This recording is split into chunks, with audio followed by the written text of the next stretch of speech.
ஒரு நாள் ஒரு ஊர்ல ராஜா ஒரு போட்டி அறிவிக்கிறாரு. அதாவது இந்த உலகத்திலேயே ரொம்ப அழகான விஷயம் எது? அழகான விஷயத்த என் முன்னாடி கொண்டு வாங்க. கொண்டு வந்தீங்கன்னா உங்களுக்கு நான் பரிசு தரேன். ராஜ்யத்துல பாதியே கூட தரேன் அப்படின்னு அறிவிப்பு குடுக்குறாரு. அந்த ராஜ்யத்துல இருக்கிற நெறைய பேரு ஓடோடி போய் என்னென்னத்தையோ கொண்டு வராங்க. அதுல ஒருத்தர் கொண்டு வந்திருக்காரு அழகான ஒரு ஓவியம். "இங்க பார்த்தீங்களா அரசே, இதுதான் இந்த உலகத்திலேயே அழகானது" அப்படின்னு சொல்லியிருக்காரு.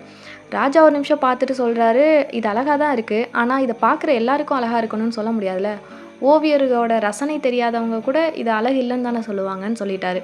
அதுக்கடுத்து ஒருத்தர் விலை உயர்ந்த கற்களை கொண்டு வராங்க. அத பார்த்ததும், "பார்க்க நல்லா தான் இருக்கு, பளபளப்பா இருக்கு. ஆனா இது உடைஞ்சு போயிருச்சுன்னா, இத பயன்படுத்த முடியலன்னா, இது வந்து அழகு இல்ல தானே" அப்படின்னு சொல்றாரு. இந்த மாரியே ஒவ்வொருத்தரும் ஒவ்வொன்னு கொண்டு வராங்க. அதுக்கப்புறம் ஒரு ஏழை சிறுவன் தனியா வரான். அவன பார்த்ததுமே காவலாளிகள் எல்லாரும் சிரிக்கிறாங்க. "இவன்கிட்ட என்ன இருக்க போது?" அப்படின்னு சொல்லி. அரசரும் கேட்குறாரு, "உன்கிட்ட என்னப்பா இருக்கு? உலகத்திலே அழகானது எது?" அப்படின்னு சொல்றான். அப்ப அவன் சொல்றாரு, அங்க பக்கத்துல இருந்த ஒரு கண்ணு தெரியாத முதியவர கூட்டிட்டு வந்திருக்கான்.